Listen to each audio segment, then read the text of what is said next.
My name is Sophia Marin, and I was 28 years old when the most harrowing experience of my life took place in Redwood National Park near Crescent City, California.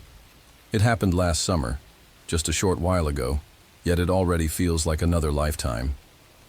Even as I write this, my hands tremble with the memory of what we encountered among those ancient giants, the redwoods that towered over us like silent, brooding sentinels.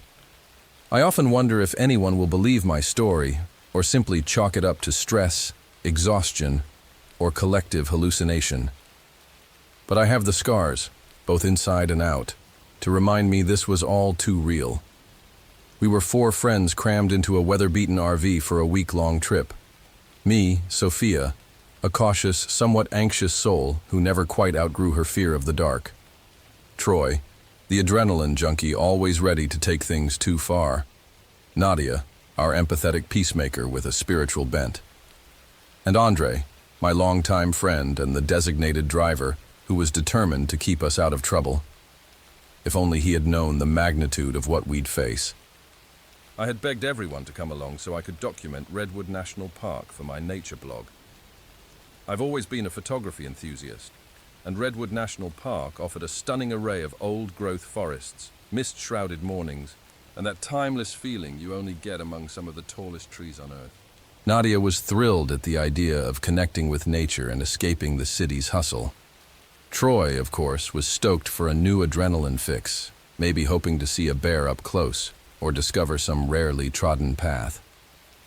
Andre agreed to handle the driving and most of the practical matters, though he was skeptical about any talk of the supernatural. He said he'd come mostly to keep me company and make sure we all stayed safe.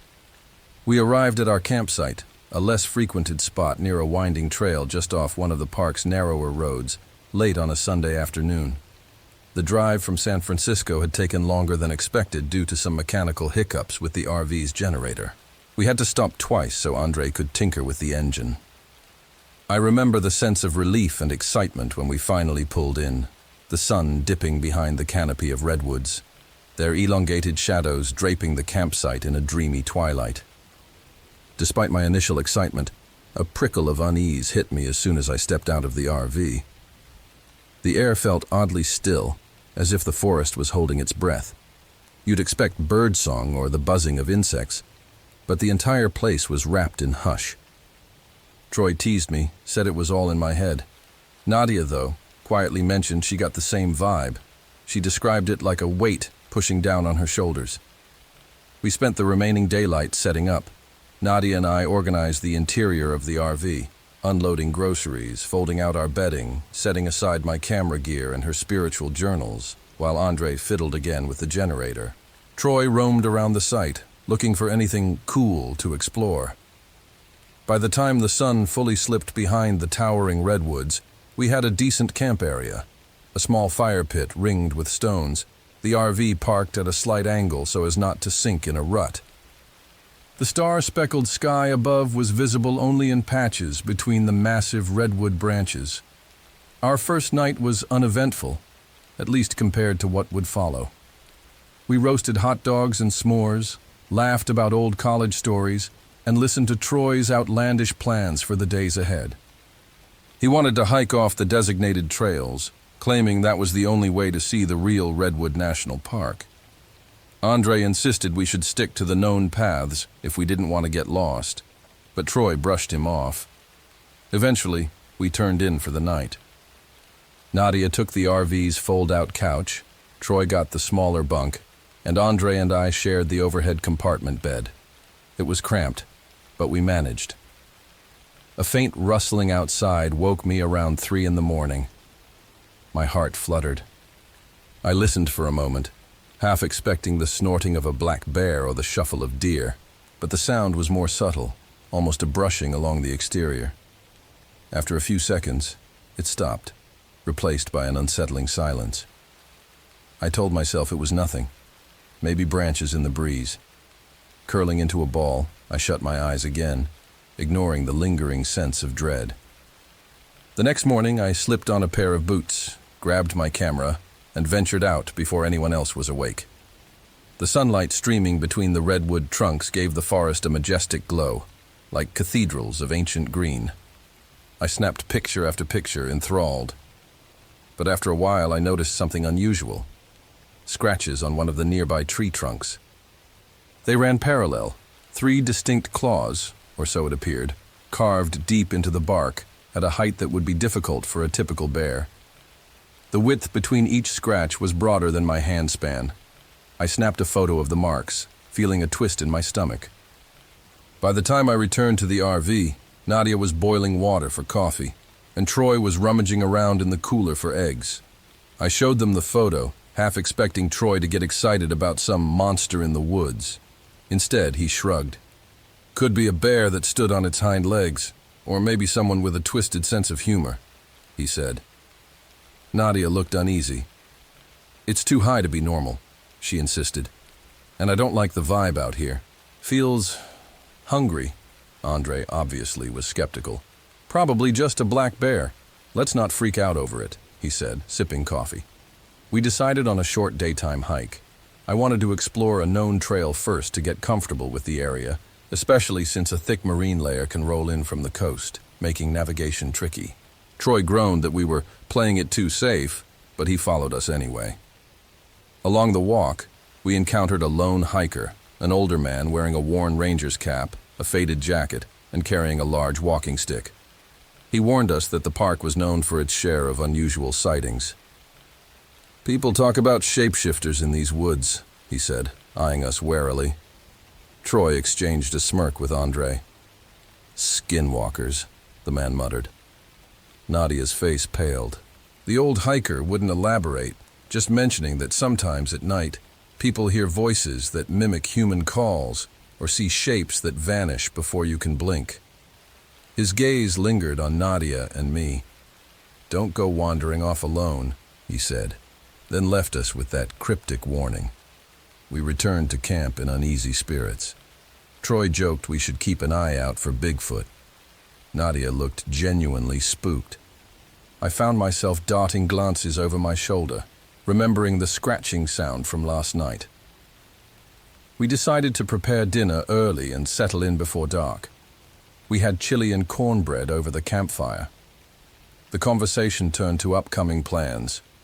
Troy wanted to stay out late, do a bit of stargazing away from the campsite. Andre refused to let him go alone. That night, the generator started acting up again. Around 9 o'clock, the lights flickered inside the RV. Andre sighed, rummaging for his toolbox. Always something, he muttered, stepping outside to tinker. As soon as he shut the door, a hush seemed to blanket the area. Nadia and I exchanged looks. She reached for a small amulet around her neck, something she claimed was for protection. The moment stretched, quiet as a tomb, until Andre knocked on the door, startling us. I need the flashlight, he said. Troy grabbed one from the table and walked out to Andre. I stepped to the window, peering out to see them fussing over the side panel. The flickering beam of light danced over the dark redwood trunks. And then, for a fraction of a second, the beam revealed a shape. It was only a blur at the edge of the woods, slender, upright, vanishing behind a tree as quickly as it appeared. My stomach flipped. Could have been an animal. Could have been my imagination. Yet a sense of dread took hold of me. Nadia must have seen it too. Oh God, she whispered, her eyes shining with fear. We stayed in tense silence until the men came back inside. Generator's good for now, Andre said. But we'll have to get it looked at properly once we're out of the woods. Troy noticed our pale faces. Everything okay in here? He asked. Nadia just nodded and forced a smile. Despite my jitters, I finally dozed off around midnight. Sometime later, I awoke with a jolt. That same scraping noise, like claws scratching metal, was outside the RV again. This time it was accompanied by a light tap, tap, tap on the window, so faint yet impossible to ignore. My heart hammered in my chest. I glanced down. Nadia and Troy were both still asleep. Or so I thought until Troy sat up. He locked eyes with me from across the narrow space. He'd heard it too. Cautiously, I slid out of bed. pressing my ear to the wall of the RV. The tapping stopped. Then I heard a low, guttural moan, or maybe a growl, before everything went quiet again. Troy grabbed a flashlight and whispered, "Let's check it out." I shook my head vehemently. "Are you insane?" I hissed. "No way." But Troy was already sliding open the door, stepping out into the night. I could only follow, heart pounding, adrenaline spiking. Outside, the moonlight filtered through the towering redwoods, casting distorted silhouettes all around. The air was biting cold, far chillier than I expected for summer. Troy hissed my name, urging me to keep up. The smell of moist earth and decaying leaves filled my nostrils. We circled the RV, the beam of the flashlight dancing across the metal siding. Nothing. No footprints, no tracks. Then the flashlight flickered over something, a smear of dark residue, almost black in color, near the rear corner. Troy knelt, touching it gingerly. The fluid was fresh, thick. "Blood," he whispered. We both shot to our feet, scanning the forest edge. A chill slithered down my spine. That's when we heard it again. A distant, harrowing wail that raised every hair on my body. It sounded part human, part animal, full of pain and hunger. The flashlight flickered, stuttering off for a second. When it flicked back on, I swore I saw a pair of eyes reflecting in the distance, glowing a dull, sickly amber.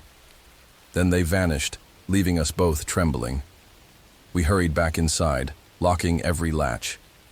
Our commotion woke Nadia and Andre, who demanded to know what happened. We told them about the blood smear in the eyes. Andre cursed under his breath, rummaging through a drawer until he found his old hunting knife. More a comfort than a real weapon, he admitted. We huddled together the rest of the night, dozing fitfully until dawn. Morning brought little relief. The day was overcast, the light filtered and gray, enhancing the foreboding atmosphere. We emerged from the RV to find strange footprints in the dirt around us, elongated, bipedal. They circled our campsite in wide arcs, as if something had paced all night, deciding whether or not to come closer. Nadia nearly cried, trembling as she studied the marks in the ground. "We can't stay here," she said. "We have to move." Andre agreed. "Let's find a more populated campground or maybe even head to Crescent City. We can still enjoy Redwood from a safer location." I nodded, but Troy balked. "We can't just bail on our trip," he said, clenching his fists. "We came here for an adventure. This is it. We can handle it." I wanted to strangle him for his bravado, but Andre was adamant too. "No, we're leaving. I'll drive if the RV starts up. No sense risking our lives just because you want a thrill." That plan might have worked if the RV had cooperated. Andre turned the key, and the engine sputtered, coughed, and died. Repeated tries yielded the same result. We hopped out to check the engine. Everything appeared normal at a glance, but it refused to turn over. We might have drained the battery or messed up the alternator. "I'm not sure," Andre groaned, rubbing the back of his neck. "We could walk to the main road if we have to, but it's a few miles, maybe more, depending on how deep we are. Let's try to fix it first." Nadia insisted she'd help search for a phone signal deeper along the trail. The rest of us busied ourselves with the engine. Troy decided this was his chance to do something reckless. While Andre and I jostled wires and checked fluid levels under the hood, Troy grabbed his backpack and told us he'd scout the area. "I'll see if there's a ranger station nearby," he offered. But really, I think he just wanted an excuse to explore. Nadia frowned, but none of us stopped him. We figured we had plenty of daylight left, and Troy could handle himself for an hour or two. We arranged a meeting time, agreeing he'd return by midday. Hours passed with no sign of Troy. By then, Nadia had found a spot on a ridge with the faintest phone signal, but couldn't get any calls through. Only a garbled text to 911 that might not have gone out. Meanwhile, Andre had made some progress with the RV, though still not enough to start the engine. My nerves were fried. Every snap of a twig made me jump. The forest's silence felt like an oppressive force, as though every living thing had fled or gone dormant. leaving us alone with whatever malevolent presence stalked the redwoods at night. By late afternoon, I was pacing around the camp, anxiety knotting my stomach. "He should be back by now," Nadia said, gnawing her lip. Andre grabbed the hunting knife, hooking it onto his belt. "We have to go find him," he said. Nadia and I exchanged a look. Neither of us wanted to separate, but leaving Troy alone in the woods might be worse. Finally, we agreed.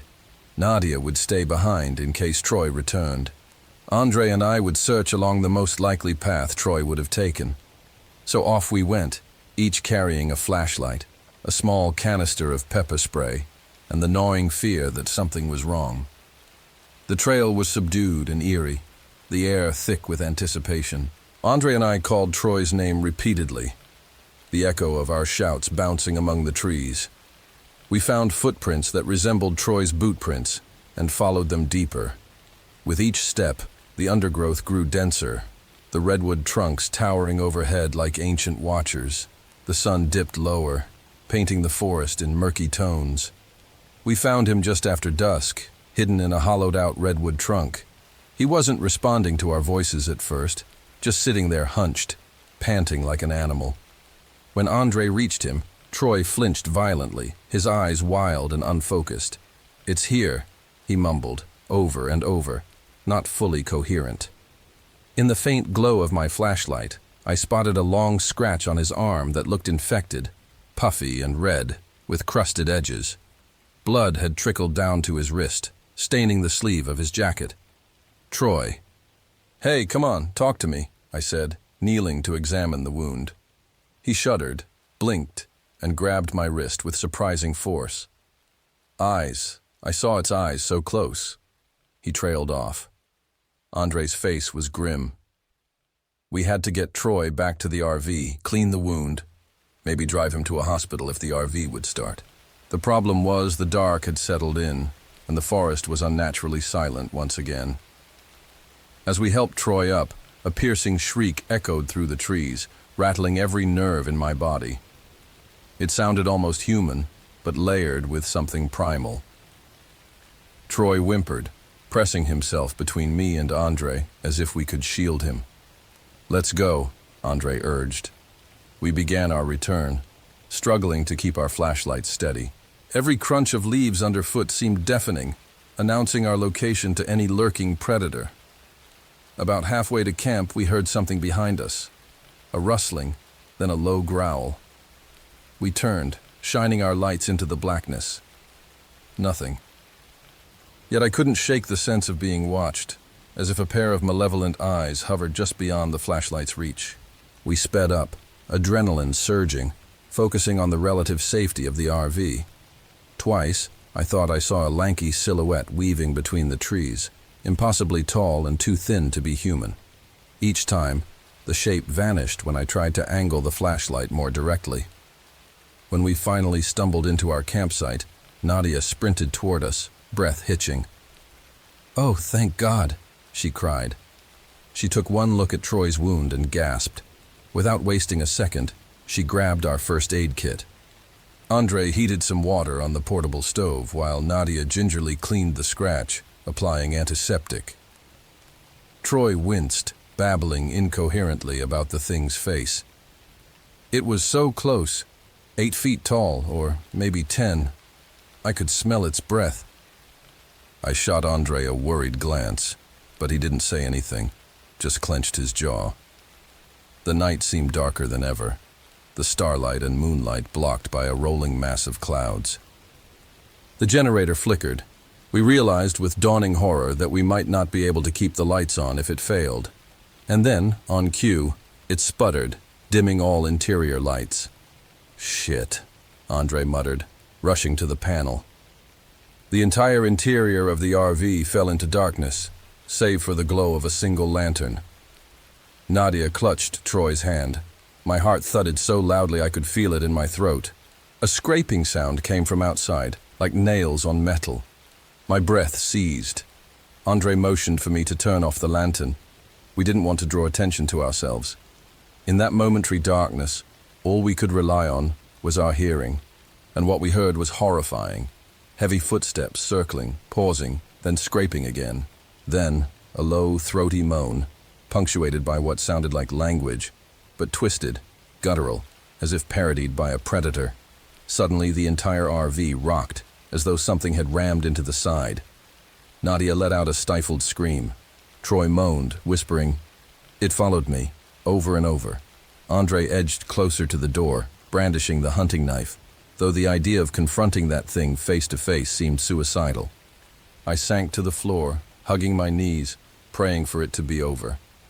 Time lost all meaning in that darkness, each minute stretching into eternity. The creature, or whatever it was, continued circling, occasionally scraping or thumping against the RV. Would it try to force its way in? My mind spun with the old hiker's warning. Skinwalkers, shapeshifters, a legend from Native American lore said to mimic human voices, to lure people away from safety. Troy had been lured. Now it wanted more. As the hours crawled by, we heard less movement outside, though that didn't guarantee it was gone. Eventually, a faint light glimmered through the windows. Dawn. I had never been so grateful to see a sunrise. Nadia, eyes rimmed with sleeplessness, said, "We needed to get out of here, no matter what." She was ready to hike to the road if necessary. Andre checked the RV's engine again with the dim morning light. Miracle of miracles, he managed to get it to cough to life. We all scrambled inside, stowing any loose items, bracing for a frantic escape. With a sputtering roar, the RV lurched forward onto the gravel path. Relief bloomed in my chest as we began winding along the dirt road back toward the main park route. Yet the sense of being followed never left me. Through the rear window, I occasionally glimpsed the towering silhouettes of the redwoods, half expecting to see that gaunt figure loping after us. We made it about 2 miles before the engine died again. This time, we were on a narrow forest road, thick stands of redwood on either side. Andre let out a frustrated yell, slamming his palm against the steering wheel. Troy was half delirious with fever from his infected scratch, drifting in and out of consciousness. Nadia took his pulse, looking worried about how clammy his skin felt. My entire body felt numb, running on panic and coffee alone. Andre jumped out, cursing. I followed, though a surge of fear accompanied every step outside the vehicle. The morning light was still faint, the canopy blocking out most of the sun. We tried everything with the engine, rechecking lines, jiggling cables, even messing with the spark plugs. Nothing worked. The damn RV wouldn't start. "We have to walk," Nadia insisted, her eyes never leaving Troy's slack form. "He needs medical attention." Just as we gathered supplies for a trek, we heard something in the distance, another vehicle. A truck, maybe, the rumble of its engine. We ran to the road, waving our arms, hearts pounding with hope. Sure enough, an older pickup truck appeared, driven by a middle-aged woman wearing a flannel shirt and a worried expression. She slowed to a stop. "You folks need some help?" she asked. We practically sobbed with relief. Andre explained the situation, minus the horrifying details about the monstrous entity. We just said, "We've got a sick friend and a busted RV." She offered to give Troy and one other person a ride to the nearest clinic, while the rest stayed behind. Yet the thought of splitting up again terrified me. Nadia insisted on going with Troy. Andre volunteered to stay with me in case we could fix the RV or secure it before following. The woman introduced herself as Linda, a local who lived in a small cabin on the outskirts of the park. We carefully helped Troy into the passenger seat. Nadia squeezed my hand before climbing into the truck. "We'll be back for you," she said, eyes brimming with worry. Then they were gone, leaving only the echo of the truck's engine in the quiet forest. I turned to Andre. "We should wait by the RV," I muttered. My nerves were frayed beyond belief. The last thing I wanted was to be left behind in these woods. He nodded, and we spent a tense hour triple-checking the engine.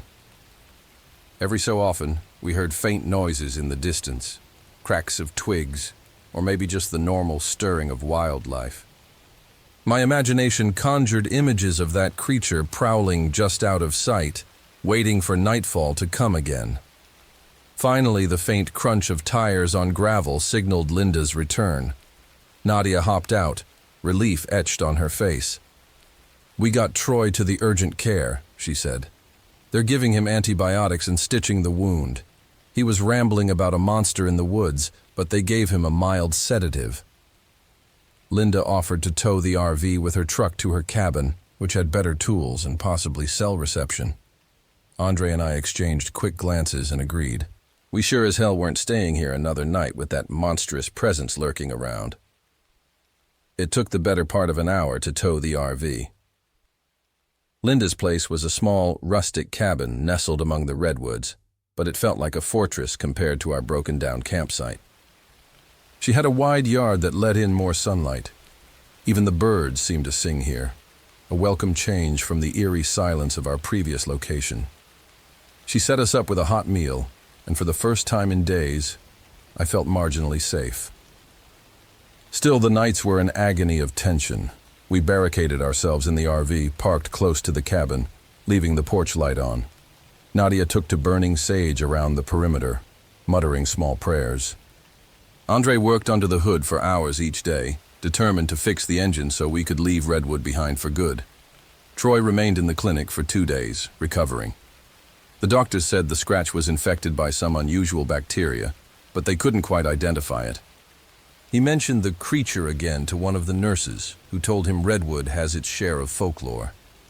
She'd heard second-hand stories of tall, pale beings in the deeper pockets of the forest. Unverifiable, of course, but the similarity to what Troy saw made my blood run cold. By the end of the second day at Linda's cabin, Andre had replaced some wiring and cleaned out the carburetor, which had gotten gummed up. We crossed our fingers, and to our joy, the RV started. The engine rumbled, steady this time. Linda offered to let us stay another night, but we decided to leave before darkness could fall again. We wanted to get Troy from the clinic and drive straight back to civilization. Redwood trip be damned. Linda followed us in her truck the first few miles, making sure we wouldn't break down again. The forest was less menacing in the bright afternoon. Yet as we left Redwood National Park behind, I could still feel eyes watching from the gloom of those ancient trees. It was only once we reached a proper highway that my chest loosened, as if a weight had been lifted. We collected Troy from the small county hospital, where the urgent care had transferred him for further observation.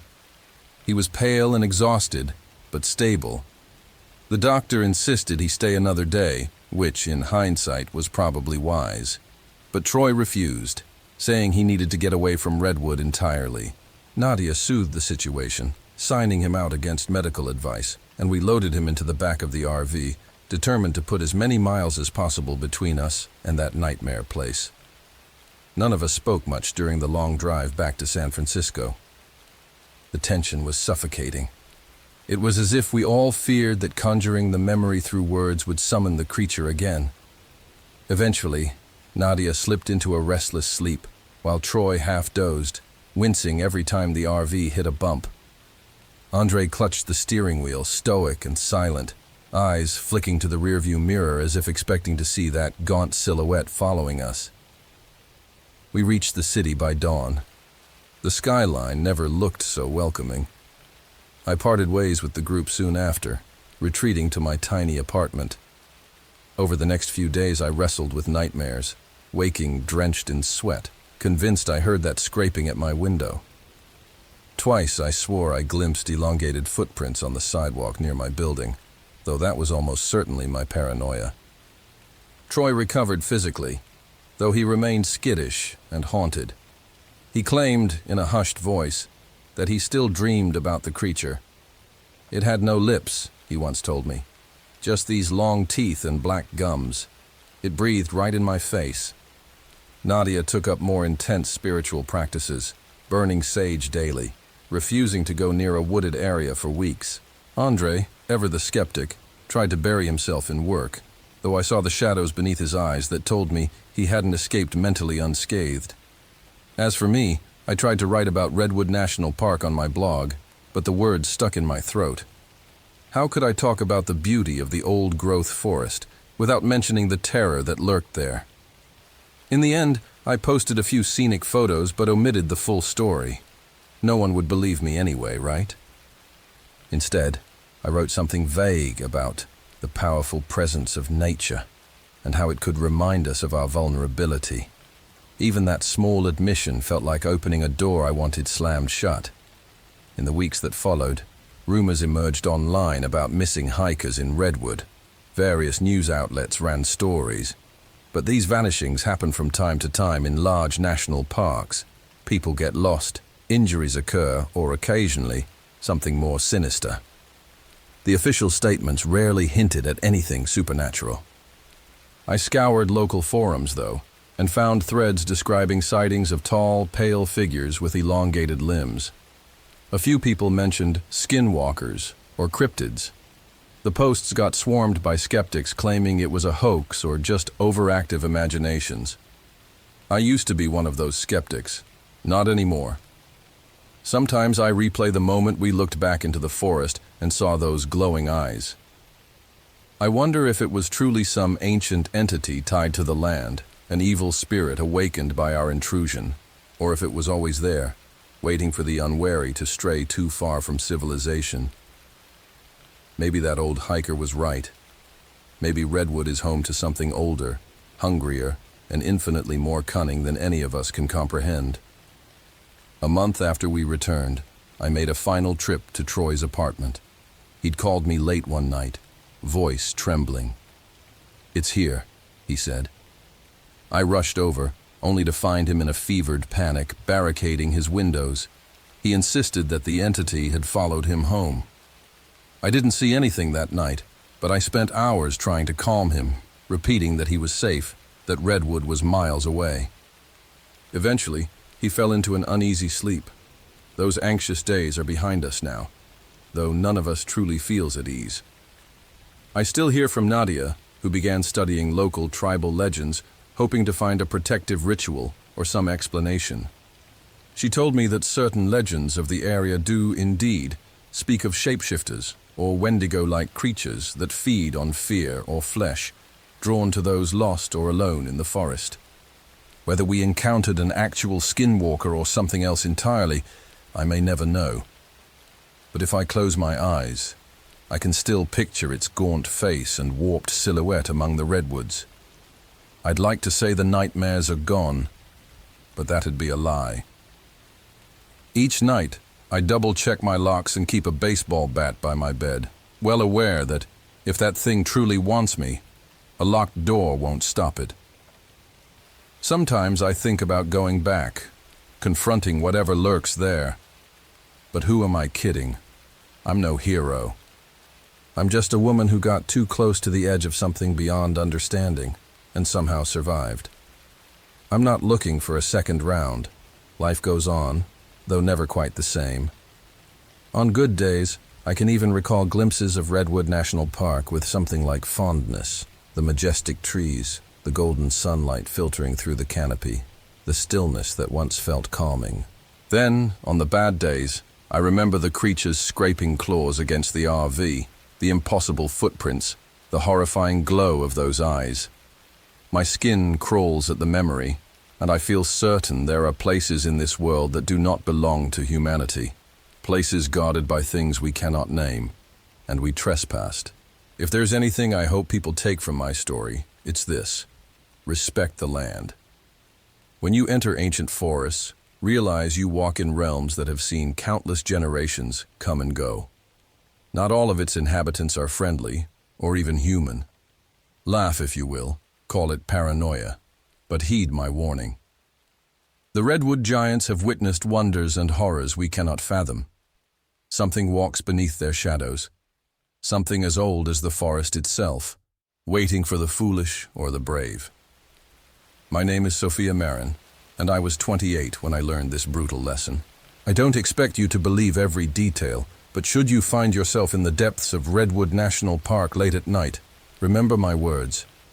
When the forest goes silent, when the wind stops, and you feel the hair rise on your neck, leave, as quickly and quietly as you can. Because once it sets its sights on you, survival becomes your only prayer. And if you don't make it out, You'll simply become another unsolved disappearance in the endless hush of the redwoods.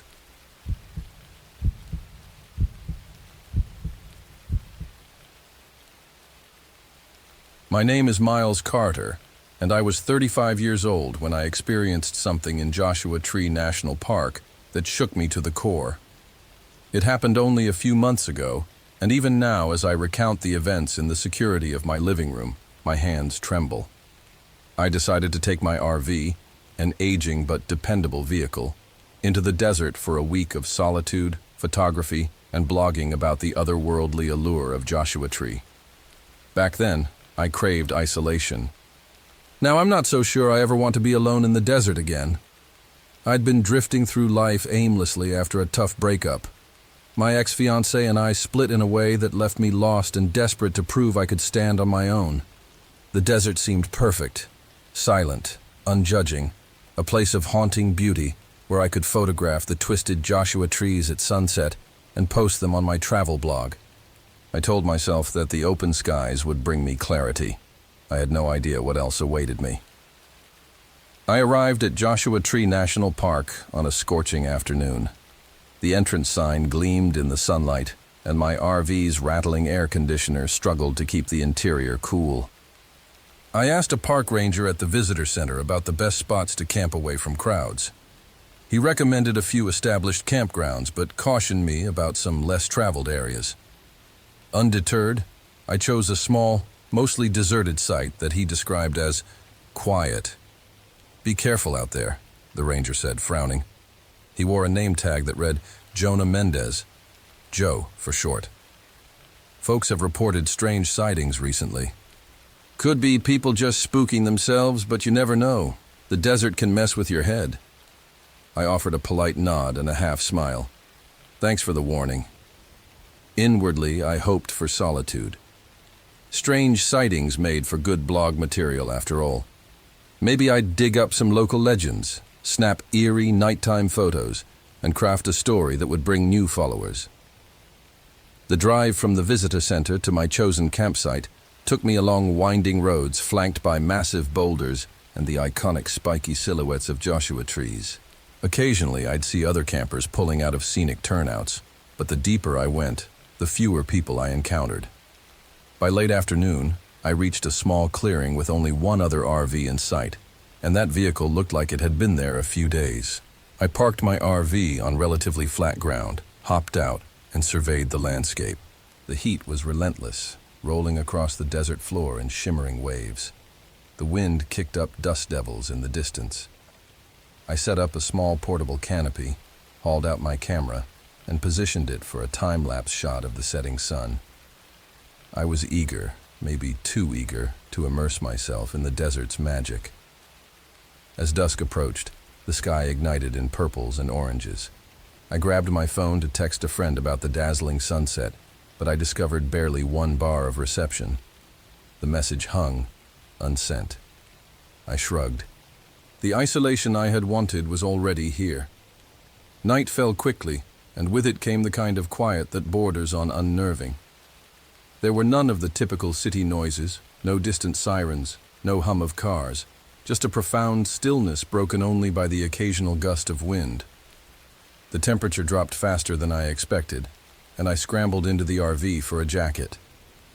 That was when I heard the first odd sound, a faint scraping, like something brushing against the side of my RV. It was too light to be a person knocking and too deliberate to be the wind. My pulse quickened. I grabbed a flashlight, stepped outside, and swept the beam across the gravel. Nothing, just my footprints, and a second track that I couldn't quite identify. It looked like a barefoot impression, but elongated, toes splayed out in a way that raised the hair on my arms. I took a photo of the footprint with my phone, my thoughts racing. Could it be a coyote that left a weird track? Or maybe a distortion in the sand? Trying to steady my nerves, I retreated inside and locked the door. No reason to panic on my first night, I told myself. The desert wind can play tricks, the terrain can shift. Yet the uneasy feeling in my gut lingered. The next morning I woke at dawn to capture the sunrise. Crimson and gold light spilled over the horizon, illuminating the surreal shapes of the trees. It was breathtaking enough to distract me from my lingering unease. While my camera snapped frame after frame, I walked around the RV with a notebook, jotting down ideas for a blog post. Solitude in Joshua Tree, desert dreams, a place of unseen mysteries. In the back of my mind, I replayed that scraping sound from the night before, wondering if I should mention it as a desert oddity. I spotted the other RVer as she stepped out of her camper. She waved, smiling. I waved back, relieved to see another human being. The silence of the desert was starting to feel oppressive. I sauntered over, introduced myself. "Name's Zara Haynes," she said, wiping her hands on her shorts. She had a friendly, open face and an air of restless curiosity. "Came out here to see the famous night sky.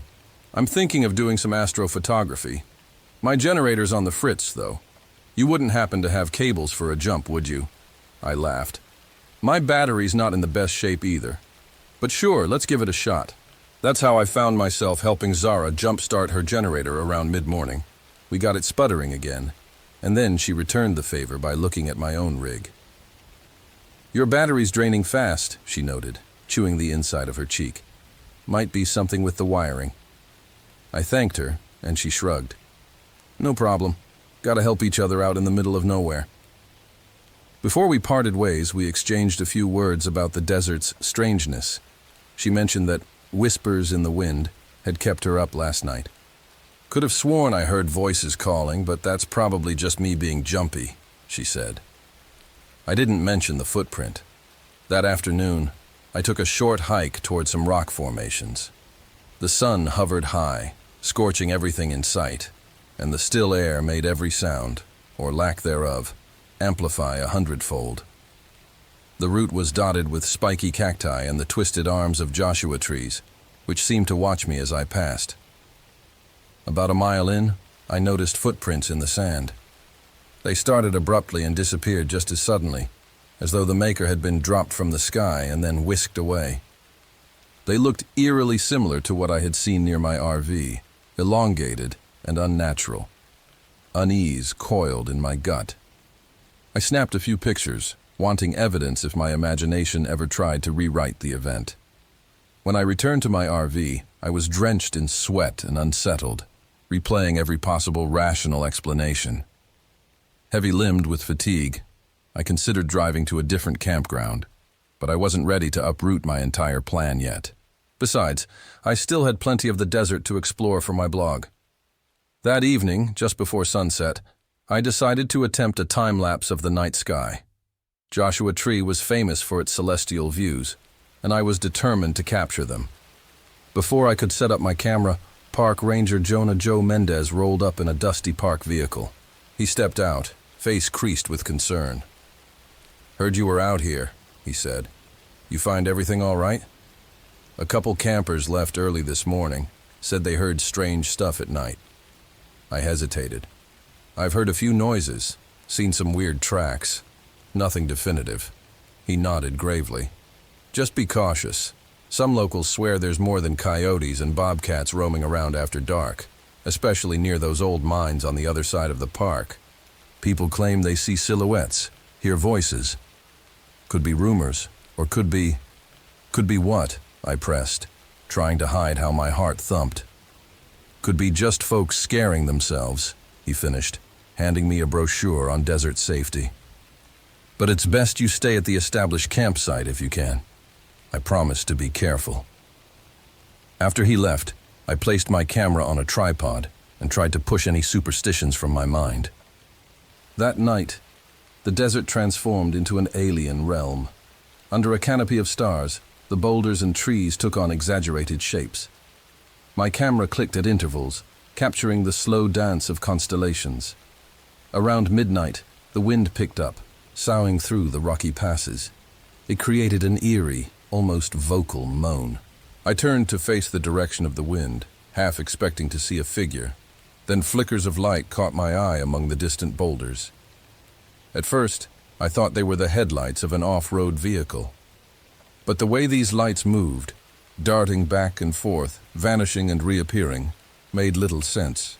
I adjusted my camera to record in that direction, curiosity warring with caution.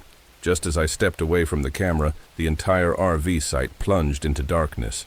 My lantern flickered, then died. The power in my RV must have cut out.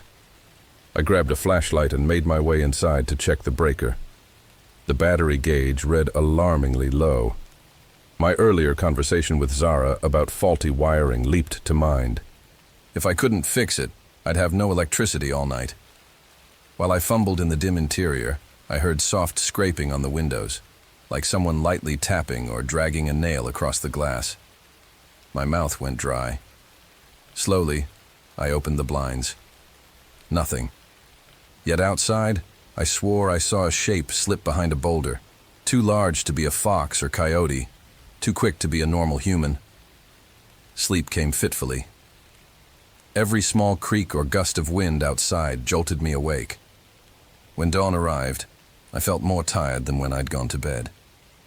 Nevertheless, I forced myself up, coffee in hand, determined to face the day with a shred of composure. Maybe I was overreacting. The desert can be a harsh mistress for city folk like me. Late in the morning, Zara showed up at my campsite. She looked pale, her usual adventurous spark missing. "I've decided to leave," she said, voice trembling. "Last night, I saw something." She hesitated, glancing toward the rock formations. A tall figure lurking. It looked human, but not quite right. When I shone my flashlight, it disappeared. "I can't stay here." My stomach dropped. "I've seen weird tracks, heard noises," I admitted. "But are you sure you aren't just spooked?" She shook her head vigorously, eyes glassy with fear. "This was no trick of the light. Be careful, Miles. Don't ignore whatever's out there." With that, she packed her van and, within an hour, disappeared down the dusty road. The desert felt emptier than ever, her warning echoing in my mind. By midday, the sun was a white-hot glare overhead. I was about to drive toward the visitor center to see if I could troubleshoot my battery issue, maybe even relocate, when my RV sputtered and refused to start. Every time I turned the key, the engine coughed and died. I checked the gas. Half a tank remained. Battery, possibly drained, but I had a portable charger that should have helped. The charger blinked empty as if something had drained it overnight. My mouth went dry with anxiety. If I couldn't get this RV going, I'd be stuck. I rummaged for my phone, but it still showed no real service. My best bet was to walk to a ranger station or a payphone near a busier campground. I weighed my options. If I left now, in the midday heat, I'd risk heat exhaustion. If I waited until evening, I'd risk running into whatever was out there. But I had little choice. I checked my supplies: water, a small first aid kit, and a flashlight I'd need after sunset. With an uneasy sigh, I strapped on my pack and locked the RV behind me. I planned to hike to a main road a few miles away, where I might hitch a ride or find a passing ranger. The quiet hum of cicadas escorted me as I started down the trail, my boots crunching on sun-baked earth. 2 hours later, I'd barely made enough progress to see a real difference in the terrain. It was punishingly hot, each breath stinging my lungs. The Joshua trees stood like silent sentinels, offering no shade. My mind kept drifting to the shape I'd seen, the lights in the night, the footprints. Self-doubt bubbled up. Maybe I'd conjured illusions out of loneliness. Maybe Zara's imagination had run wild. As I rounded a bend, I nearly tripped over a figure crouched by a shrub. I let out a startled yell, stumbling back. The person stood slowly. A woman with sun-leathered skin and tattered clothes, her gray hair gathered in a loose braid. She regarded me with piercing eyes. "You lost?" she asked, voice low. I cleared my throat. "In a way. My RV battery's dead. I'm trying to reach help. Sorry if I startled you." She cocked her head, a small grin tugging at her cracked lips. "Name's Maggie Sewell. I live not far from here, off-grid. People say I'm a desert witch or some nonsense, but I just mind my own business. Been hearing strange things on the wind lately." My heart thumped. Strange how? She stepped closer, rummaging in a pouch around her neck. Like voices, but not voices. Something stirring out here. The desert's restless. She extracted a small talisman, a piece of polished quartz wrapped in copper wire, and pressed it into my hand. Keep this with you. Might help, might not. I stared at the quartz, uncertain if I should politely refuse. I appreciate it. She narrowed her gaze at me. Folks vanish sometimes. Could be they got lost or taken a bad turn. Or could be something else. Stay vigilant. Without another word, Maggie turned and headed off, soon disappearing behind a jagged ridge. I clutched the talisman as I continued on, spooked and uncertain. After another mile, the heat started to make me dizzy. I paused in the scant shade of a boulder to drink water. That's when I heard an engine. Heart leaping, I rushed onto the main dirt track, nearly shouting for help. But the sound faded, replaced by a guttural cry that turned my blood to ice. It was neither human nor animal, a shriek that reverberated among the rock formations. My pulse pounded. I scanned the area, flashlight in hand, even though it was still daylight. The feeling of being watched gnawed at me. That's when I saw the figure again, standing atop a distant boulder, tall, thin-limbed. Even from afar, the proportions seemed wrong. It stared at me, or so I sensed, then slipped away. That was enough for me. I turned and hurried back the way I came. Logic be damned. I'd rather be stuck in my RV than out here in the open with that thing. The entire walk back, I felt as if eyes were on me. Once, I caught glimpses of flickering movement among the Joshua trees, but each time I focused my gaze, it vanished. My heart hammered until I reached the shabby familiarity of my RV. Twilight came quickly, with clouds rolling in, threatening a desert storm. The wind howled, whistling through the rocky passes. The few times I opened the RV door to peek outside, sand gusts whipped my face. By nightfall, thunder rumbled across the sky, and lightning illuminated the desert in stark flashes, revealing the silhouettes of twisted trees and jagged rocks. I was trapped in a stifling, dark interior. No electricity, no working engine. My flashlight became my only source of light. The wind outside rose to a roar, rocking the RV. At least it might keep that entity at bay, I told myself, glancing at the windows. Yet my instincts screamed that the storm wouldn't be enough to deter whatever roamed the desert. Suddenly, through the din of the storm, I heard tapping on the window. Once, twice, then a series of sharp scratches. My mouth went dry. I clicked off my flashlight, holding my breath. The tapping turned into pounding. Something, or someone, was pressing against the RV door. A voice came through, muffled. "Miles, help me!" It sounded like Zara's voice, but not quite. The words had a lurching cadence, as if repeated by someone who'd only heard them said once before. Despite every instinct telling me not to, I inched toward the window. Lightning flashed. For a moment, I saw a face. Half-shadowed, elongated cheekbones, eyes reflecting a pale gleam. Then darkness again. My heart nearly stopped. That thing was mimicking Zara's voice. A primal terror seized me. I shouted, "Go away!" The pounding paused, replaced by a guttural hiss. A wave of sand rattled against the RV's exterior, and I felt the vehicle tilt in the ferocious gusts. Lightning flared again, illuminating a pair of spindly limbs crawling along the side of the RV like some nightmarish spider. I scrambled back, pressing myself against the opposite wall, knuckles white around my useless phone. For minutes that felt like hours, the scraping continued, punctuated by furious growls and the storm's raging wind. My mind raced. Could the talisman Maggie gave me help? It seemed absurd, but desperation leaves little room for disbelief. I fished it out from my pocket. The quartz glinted in the sporadic lightning. I clutched it against my chest, whispering, "Please, please leave me alone." The next lightning flash showed an empty window, no sign of the twisted silhouette. Slowly, The scraping faded.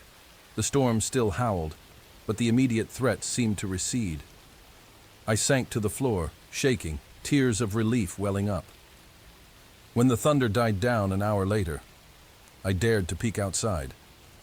No footprints remained. The wind had erased them.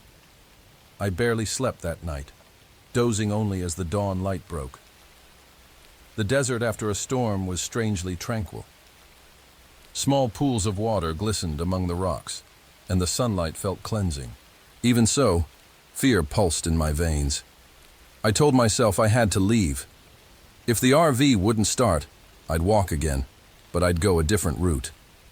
I'd risk dehydration, anything to escape whatever called this place home. I tried the engine one last time. The starter whined, coughed, and then, miraculously, roared to life. My heart soared with momentary hope. Grabbing the wheel, I eased onto the dirt track, the RV rattling but functional. My plan was simple. Keep driving until I hit a main road, find a ranger, call a tow if needed. I couldn't shake the sense of being pursued. Every turn of the dusty road, I'd glance in the rearview mirror, expecting to see that lanky figure bounding behind me. A few times, I swore I saw something flit between the boulders in the distance, as though it kept pace. I drove harder, the RV lurching over potholes. After 15 minutes, the engine began to sputter. "No, no, no, no," I muttered, slamming the gas pedal. It died in a swirl of dust. My pulse thundered in my ears. I tried the key again, but the vehicle refused to budge. Furious, I hopped out, slammed the door, and nearly collapsed in the heat. As if on cue, Ranger Joe rolled up the track in his park vehicle. I must have looked half insane waving him down. He climbed out, worry etched on his face. "You're lucky I found you," he said. "We got a garbled distress call from a woman named Zara late last night. She was worried about you." Relief flooded me. Thank God. Something is out here. I don't even know how to describe it. I babbled about the tapping, the scraping, the voice. Joe's jaw tightened. He glanced around, scanning the desert. "I've heard stories. Let's not linger." He radioed in for a tow truck, and while we waited, he handed me water and asked me to describe exactly what I saw. I could barely form coherent sentences. He took notes, face grim. "We had hikers report similar sightings last month. Search and rescue turned up no solid evidence." He paused, then quietly added, "Some folks talk about shapeshifters or desert spirits around these parts. The local tribes mention beings that mimic voices. Don't know what to believe, but your bruises and terror look real." The tow truck arrived an hour later. By then, I was leaning against Joe's vehicle, eyes darting nervously at every rock formation. The driver hooked up my RV, and we began the slow journey toward a small repair shop near the park's edge. Joe stayed with me the entire way, like a guardian, though I could tell he was unsettled too. That evening, we reached the shop and found Zara waiting in a battered van. She rushed over, eyes filled with concern. "Oh, thank God. I called the ranger station again after I left. Are you all right?" I nodded, though my shaky demeanor likely said otherwise. Joe quietly explained that I might have witnessed something unusual. Zara studied me, her expression a turbulent mix of guilt and relief. I ended up staying 2 nights at a motel while the shop tinkered with my RV. They replaced a fried battery and rewired some faulty connections. The mechanic joked about angry desert gremlins, but I couldn't laugh. I spent most of those days locked in my room, replaying the horrifying moments in my mind, trembling whenever the wind howled. Zara decided to cut her trip short entirely. We hugged goodbye, an odd, tense embrace that acknowledged the shared fear we both experienced. She promised to keep in touch, though I wasn't sure how either of us would process what we had seen or heard. Ranger Joe said he'd file a report, though there was little he could put on paper beyond unidentified presence and unexplained tracks. When my RV was finally roadworthy, I left Joshua Tree behind with white knuckles on the steering wheel, each mile marking my flight from that haunted place. The open highway never looked so comforting. The desert's horizon stretched out, golden and bright, Yet all I could picture were those flickering lights in the rocks, and the sibilant voice whispering my name. Weeks later, back home in my apartment, I tried to watch the nighttime videos I'd taken in the park. Oddly, most of the footage was corrupted. Static lines and flickers, as though something had scrambled the recordings. In the few intact frames, I saw nothing but swirling dust and shadows. No definitive proof of the creature I'd witnessed. If I hadn't physically experienced it, I might have doubted my own account. Sleep didn't come easily. Nightmares plagued me, tapping windows, elongated footprints, distorted human shapes, calling out in false voices. Sometimes I startled awake, convinced I heard the wind carrying my name. A half-dozen times, I almost hurled the desert talisman across the room, but I always stopped short, remembering Maggie Sewell's solemn eyes. Perhaps it kept me alive out there, or perhaps it was just a rock. Either way, I couldn't bring myself to part with it. Zara texted me once, late at night. "Do you still hear the whispers?" I didn't reply. I knew my answer. Sometimes they echoed in my mind whenever I closed my eyes. Ranger Joe emailed me a short note, saying more hikers had been spooked by odd lights, though no one had been harmed. "Stay safe," he wrote at the end. In the quiet of my home, I tried to write a blog post about Joshua Tree. A few photos turned out well. The desert sunset, the swirling stars, the comedic sight of my RV jammed between giant boulders. But the words never came. How could I convey the beauty of that place while ignoring the terror that had stained my memories? Eventually, I wrote a piece that lightly alluded to strange nighttime illusions, and left it at that.